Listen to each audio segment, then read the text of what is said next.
السلام علیکم ورحمۃ اللہ وبرکاتہ۔ اعوذ باللہ من الشیطان الرجیم، بسم اللہ الرحمن الرحیم، واستعینوا بالصبر والصلاۃ وإنها لکبیرۃ الا علی الخاشعین الذین یظنون انہم ملاقو ربہم وانہم الیہ راجعون۔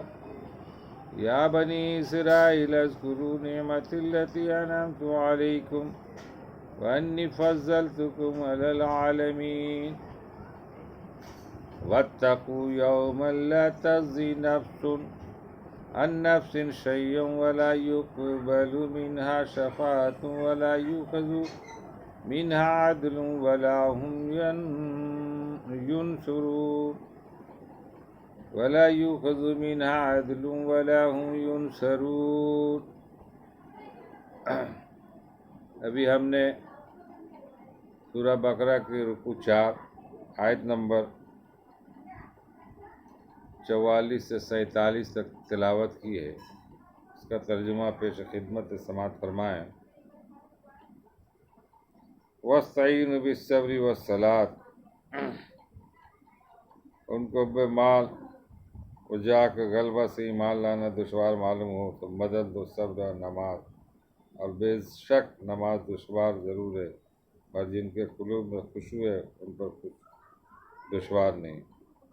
وَإِنَّهَا لَكَبِیرَةٌ إِلَّا عَلَى الْخَاشِعِینَ الَّذِینَ یَظُنُّونَ أَنَّهُم مُّلَاقُو رَبِّهِمْ وَأَنَّهُمْ إِلَیہِ راجعون۔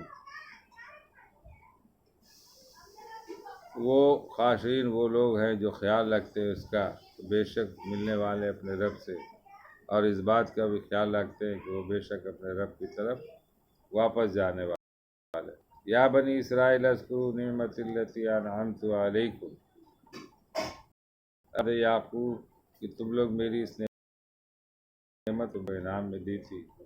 وانی فضلتکم علی العالمین، اور اس بات کو یاد کرو کہ میں نے تم کو تمام دنیا جہان والوں پر خاص برتاؤ میں فوقیت دی تھی۔ واتقوا یوما لا تجزی نفس عن نفس شیئا، اور ڈرو تم ایسے دن سے کہ نہ تو کوئی شخص کسی شخص کی طرف سے کچھ مطالبہ ادا کر سکتا ہے، اور نہ کسی ولا یقبل منها شفاعۃ، اور نہ کسی شخص کی طرف سے کوئی سفارش قبول ہو سکتی، ولا یؤخذ منها عدل، اور نہ کسی شخص کی طرف سے کوئی معاوضہ لیا جا سکتا، ولا هم ينصرون، اور نہ ان لوگوں کی طرفداری چل سکے۔